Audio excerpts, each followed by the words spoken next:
This channel is supported by Truefire. Truefire is an online library of lessons from some of my favourite players. There's thousands of lessons on there. You can use the promo code JNC40 to get 40% off of any of their courses. Okay, so it's not the easiest thing necessarily to get across in a video.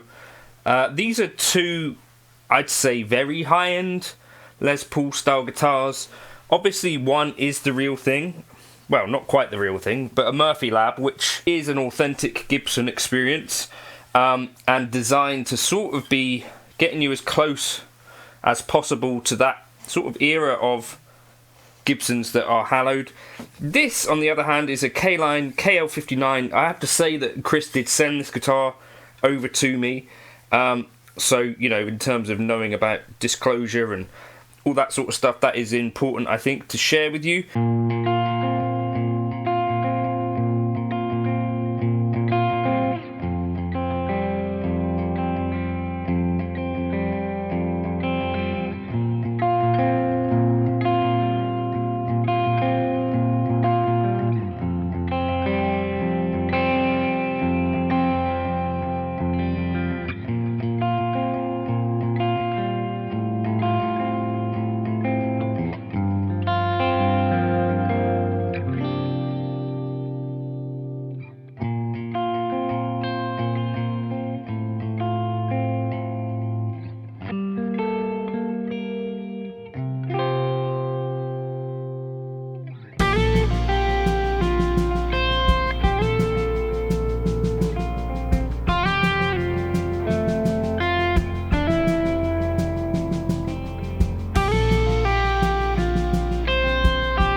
I've been a fan of K-Line guitars for a long time. I bought a lot of them and was very, very honoured to be sent this guitar to check out. So this is the KL59. You'll notice, of course, that the shape is not quite the same.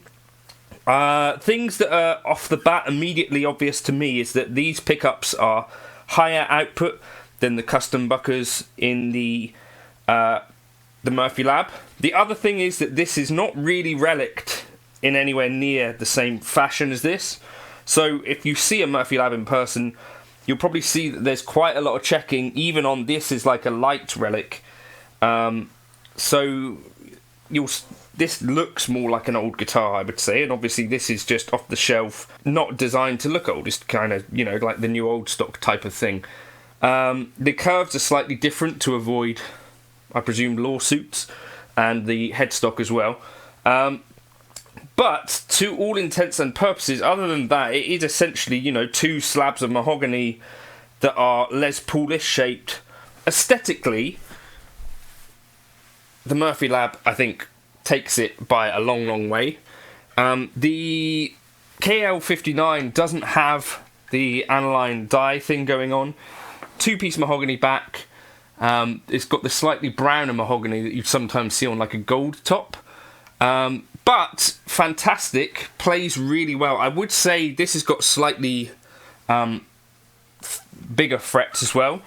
So the Murphy Lab has these small kind of classic Les Paul frets, or Les Paul frets, I don't know what I'm saying, but it's smaller frets, so it does feel quite a lot different to like a Gibson Les Paul standard or anything like that. It's like quite an acquired taste maybe.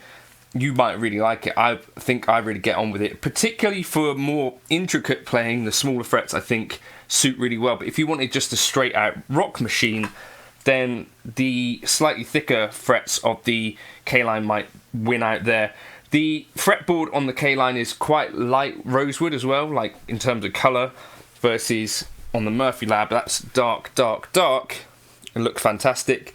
And also, in terms of depth of the burst and how 3D and stuff it looks, I think the Gibson wins there. Right, in terms of playing, they both play fantastically well.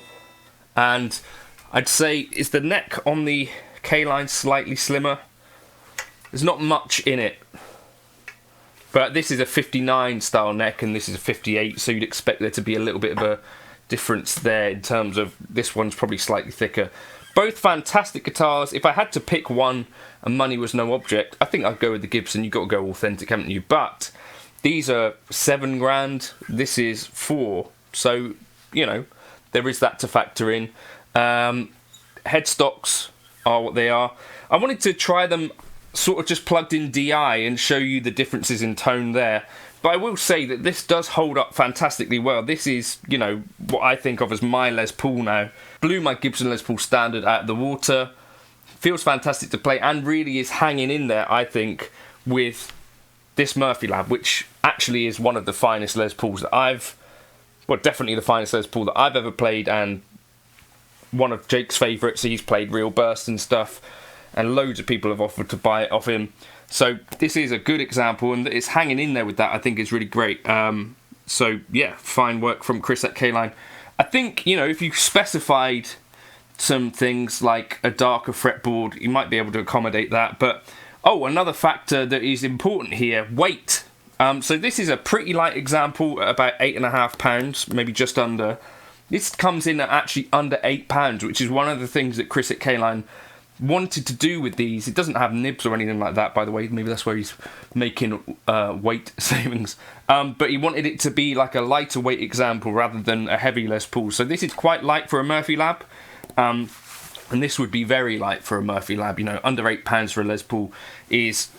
It just feels fantastic to gig it. You know, you have that sort of closer to a weightless feeling, which I guess a lot of us don't necessarily associate with the Les Paul experience. You know, oftentimes we think of them as quite heavy instruments, but actually this one, under £8, is pretty impressive. Let me know your thoughts in the comments, which you prefer. Do you prefer the tone of the slightly hotter pickups? For me personally, I really like the sound of these lower output pickups. It's my personal preference, I'd say. And you know, acoustically, I'm not sure there's too much in it, but they definitely feel very different to touch as well. Like, this feels like a new guitar. This feels like an old guitar. Try them. If you can find an £8,000 Murphy Lab and a £4,000 K-Line somewhere in the same shop, good luck.